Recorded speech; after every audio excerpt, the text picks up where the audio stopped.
Okay, so let's take a look at Malachi 2:17. You have wearied the Lord with your words.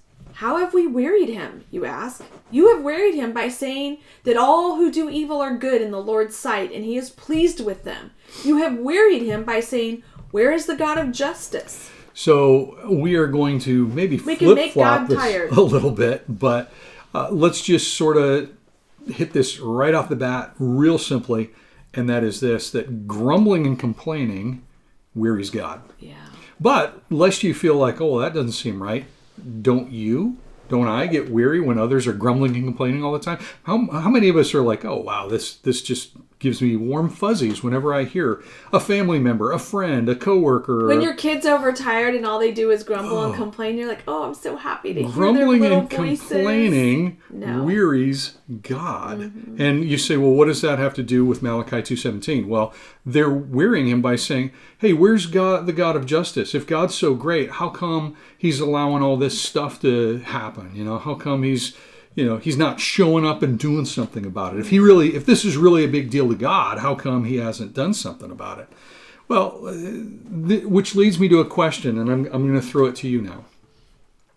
Have you ever complained that God's way or God's inaction seemed unfair? Absolutely, I have. Like, this doesn't seem fair, God, that you would expect this. Yeah. Or, God, it doesn't seem fair that you are just like not doing anything. It seems like nothing's happening. Dudley, you're out of sync. I'm assuming because you're listening on YouTube, and somebody can put this in the chat on YouTube for him because he's not going to hear this till it's too. He needs to pull that over because he's watching on the big screen, and then he knows he's out of sync because he's on his tablet on Facebook. So if somebody could put that in the chat to him on YouTube, that would be great. Yeah. So when it comes to complaining that God's way or his inaction seemed unfair. I can think of a time, and it wasn't, I didn't feel like I was far from God in terms of just my relationship with him, but I was frustrated because it was like, why are you letting me suffer so unjustly? At the actions and words of someone who's, indefensibly wrong. Yeah. And it was almost like he was just like, you know what, you just need to relax. Yeah. And when it comes to that, we never think that somehow when we, sort of can be accusatory toward God, like, this is not fair. We always want mercy for ourselves and justice for everyone else. Right. And so when it comes to that, it's something that we need to consider. Right. And so here's what I want to share with you, and that is with God, justice delayed is not justice denied. That's the hard part right there, because we think it is.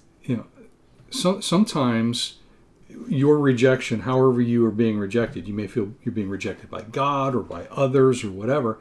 Sometimes it's actually God's protection. Yes. And there's no way to see it from our perspective in the moment. Right. We have to get on the other. Jeremy's point, he said, and yet I learned later that was for reasons I could have never predicted. Mm-hmm. God sees the whole picture. Absolutely. So when it comes to where is this, God of justice? How can he allow this to, why isn't he defending me? What's, he's supposed to be right. Right. And it made Israel then justify their own evil because it's like, well, if God doesn't care, why should anything. Yeah, exactly. Take a look at Hebrews chapter 6.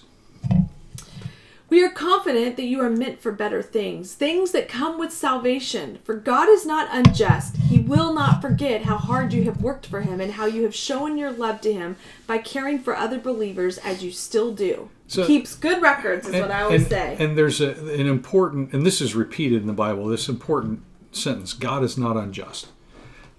Because if there wasn't the temptation to think that he was, there's no need for these scriptures to be in there. Right. Whether it's in Ezekiel or Hebrews or I think Corinthians, where there's this concept that people are afraid that God's not fair. Yeah. And he's like, you know what? He's not going to forget. Let him show you how things will shake out, and you'll say, oh, okay, yeah, he's not unjust there. Romans 12 talks about particularly when we are being wronged. Dear friends, never take revenge. Leave that to the righteous anger of God. For the scriptures say, I will take revenge, I will pay them back, says the Lord. Instead, if your enemies are hungry, feed them. If they are thirsty, give them something to drink. In doing this, you will heap burning coals of shame on their heads. Don't let evil conquer you, but conquer evil by doing good. God says, don't let me take care of it. And I'm like, yeah, but God, I'll take care of it today. Yeah. You might wait a few years. Yeah. But he's like, relax, okay? And so when others are calling evil good, you are conquering evil with good. That's the difference, okay? To be in covenant community with God means it's inevitable. You are going to see individuals, including individuals who claim to be followers of Jesus, and they are going to call evil good and good evil. They may even call you evil when you're good. Even worse is if they call you good when you're evil. But the point is, just because that's there, you have a marching order, and it's conquer evil with good.